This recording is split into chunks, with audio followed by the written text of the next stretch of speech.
So immediately, straight away, I saw this tweet by John Jones, and it just put an entire halt to this party that Tom Aspinall has going on.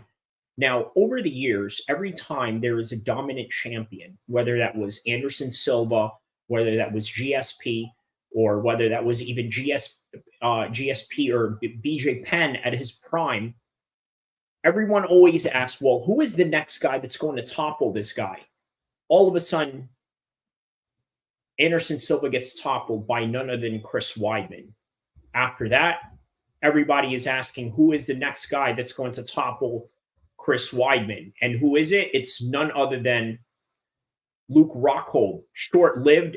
And then here comes Michael Bisping, who was a much more, I guess, how do I say this, marketable champion. Obviously, he talked the trash. He was great on the mic. And on top of that, there wasn't really a lot of substance in terms of dominant champions. And then all of a sudden, one of the greatest of all time, which was GSP, coming from 170, he moves up and takes on Michael Bisping, which again, short-lived. He lets that title go. And then all of a sudden, Israel Adesanya picks up the pieces of the belt and defends it since then, up until, of course, he took on Alex Pereira. And then after Alex Pereira, then it was him again. Now it's on to Sean Strickland.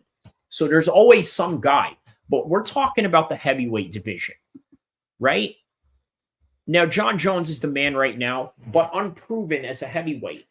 Well proven as a 205er, and that's important to understand. Here we have John Jones mentioning something to the effect of, I faced the absolute toughest competition this world had to offer for 15 years now. He did that. There's no doubt about that. During camp for a title defense, I sustained a major injury that required surgery for the first time in my career. That's also true. John Jones has never had any mishaps in terms of his injury other than right now. Now, that could be for multitudes of reasons. Obviously, the reasons why he had to skip out on some fights earlier in his career was because of some legal troubles that he had going on or performance enhancement issues, which we later found out was false because, well, let's just say USADA wasn't doing their job properly, were they? So he's right about that. Now he goes on to say, now I have newcomers requesting that I get my championship strip. 0 wins over legends. When he's talking about Aspinall, he's right about that. There's not a legend that Aspinall took on other than Pitbull, Andre Arlovsky, and that's it. But other than that, he doesn't really have all the biggest names in the world. So 0 title defenses, already thinking you can call the shots to Dana. That's hilarious. In my 15-year career, I've seen so many guys who are supposed to be the next big thing. There's only been one John Jones, and never forget that. There's only one Johnny Bones Jones. There's only one Johnny Bones Jones. How about that? Listen. John Jones is the symbol of American martial arts supremacy, if not the symbol of American military around the world, right? He symbolizes all that. He also symbolizes literally everything that is wrong with America, but is everything that is also great about America. And that's just really comes down to sports and entertainment, which, by the way, John Jones can definitely offer you a whole lot of. Now, here he says, mentioning something to the effect of 0 title defenses, already thinking you can call the shots to Dana. Guess what? Here's the thing about it. If you are famous enough, you can call shots to Dana. Okay? Because how do you think CM Punk was able to get in and fight in the UFC? Now, granted, that was a couple of years before the Fertitta brothers had decided, you know what? We're going to go in here and we're going to, let's say, I don't know, sell our company to a big Hollywood agency, which is Endeavor, the people that currently own it right now. So what did they have to do? They had to bring in CM Punk to make the product even more attractive. If you guys remember, as far back as 2014, that's when they were talking about CM Punk going into the UFC, just right after he had finished his WWE stint. So moving on and moving forward from that, you can call the shots if you have enough money, if you have enough clout, and it doesn't matter about your championships or anything like that, or your title defenses. Now, in John Jones's case, guess what? He can call the shots because he has won all these fights over the years, which, by the way, I've called for John Jones to be stripped of the title because of this one major injury that he has going on. Now, I want to be 100% transparent on why I was compelled to say that. Because the truth of the matter is, we don't know if John Jones is ever going to come back. And even with this response that John Jones has made, you also have to take into consideration that maybe the only fight that he has left is against Stipe. There is no guarantee that John Jones is going to go in there and step in and fight the toughest heavyweights in the world and potentially risk his risk his legacy. Now, you know who has a very very similar thing that is going on with this particular concept right now is Canelo. Right? Because I've mentioned before that I compare David Benavidez to Tom Aspinall because he's literally an interim champion in the shadows of an undisputed champion currently right now in this moment of time. So I'm going to read to you. You guys have seen me basically do a live, or I'm sorry, like a little segment with my man Zane Musa boxing, right?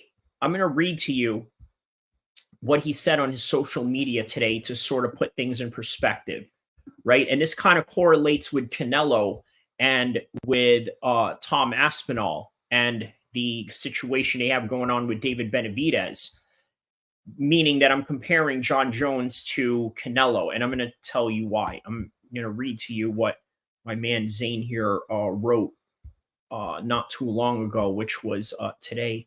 Let me see here. What did he write about Canelo? Did he erase this or no? I don't know. I don't think he did. Hold on a second here.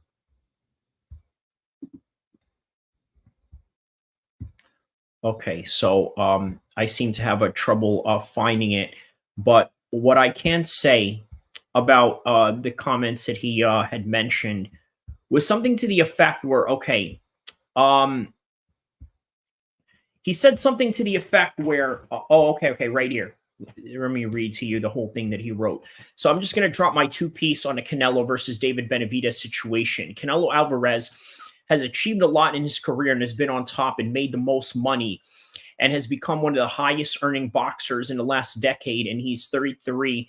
Does he really need to fight a young, hungry 26-year-old in David Benavidez? No, he doesn't. Just look at his resume now. If it was a part of Canelo's team, I would say the same thing. Like, he doesn't need to prove nothing more. He's made history by becoming undisputed at 68.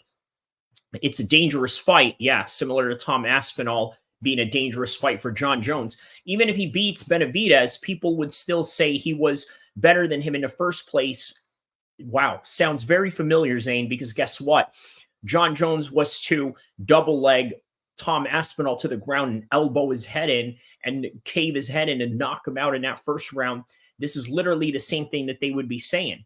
So moving on with what Zane was saying, better than him in the first place. But now if he loses, then it would be a huge discredit to what he has already achieved. We'll say now he's a journeyman now for the up-and-coming boxers. And why would he jeopardize that position if he is in right now? Doesn't make sense. He's the cash cow right now. Benavidez, let's keep it 100, hasn't achieved much. Why not go up in weight like Canelo and conquer another division? Canelo has taken up so much challenges in his career. What does Canelo, what Canelo does is up to him. He doesn't owe no one nothing. Still the face of boxing. People can say what they want, but he earned the right to dictate what he wants to do in his career. So you see, there's the similar parallels that you can draw from with John Jones and Canelo Alvarez. Right? So again, that's the reason why I said what I said about John Jones being stripped of the title, because he literally has one fight left, and that's probably going to be against Stipe Miocic, and he's really adamant in fighting him and nobody else. Which means that if he does go through with that fight at any circumstances, let's say for whatever reason Tom Aspinall gets injured from now till then, you got to ask yourself, well, what are they going to do? Right? He's injured and now he can't fight. I'm talking about Tom Aspinall, hypothetically speaking. Now you got to bring in John Jones to fight Stipe Miocic, which is what they were originally going to do in the first place. So now that's going to be his last fight in his career. It's going to be Stipe's last fight in his career because they both don't want to fight anybody else. And again, I'm not speaking for John Jones because he could easily rebuttal me and say, hey, man, as soon as I'm done with this surgery, let's go fight.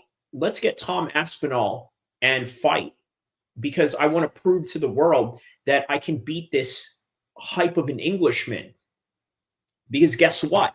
This is one thing that I've always said about John Jones, right? If John Jones was a British fighter, he would have a whole bunch of people following him from around the world to go watch him fight. Right? You see all these English guys are like hooligans or whatever, right? Whether they're boxers or MMA fighters, they go out and support these guys and then they travel halfway across the world to go see them do what they do. Just like with Tom Aspinall, he had a whole bunch of guys that came and basically watched his fight within 11 days notice from Great Britain and flew all the way to New York to watch him walk out to Englishman in New York by Sting and to capture the interim championship belt against Sergey Pavlovich. So you don't have that with John Jones. You never had. And by the way, there was a point where people sort of questioned John Jones's ability to sell pay-per-views. So with that in mind, what's the next best thing? You go out and you get yourself a British fighter and have yourself a Ricky Hatton versus Floyd Mayweather situation, a Joe Calzaghe versus Roy Jones Jr. situation, a Joe Calzaghe versus Bernard Hopkins situation, and the list goes on, and all the other UK fighters that Canelo has beaten in the past. That's what John Jones now has ahead of him, because guess what? Prior to John Jones dominating the world, and what we see right now in maybe the post John Jones world is a group of British fighters from around the world and different organizations dominating the landscape of heavyweight combat sports. They just had a guy named Adams, or this guy Terrell, I believe, in BKFC, which, by the way, I covered with the Mike Perry and the Eddie Alvarez fight. I suggest you guys check out my video on that.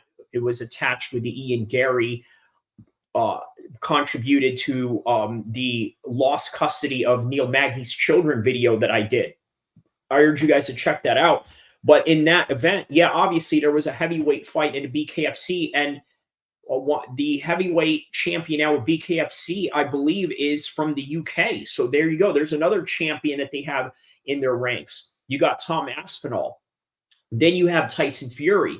And by the way, a lot of these wins are questionable, right? Obviously, Tyson Fury, you question whether he really is the lineal champion of the world after the performance that he had with Francis Ngannou.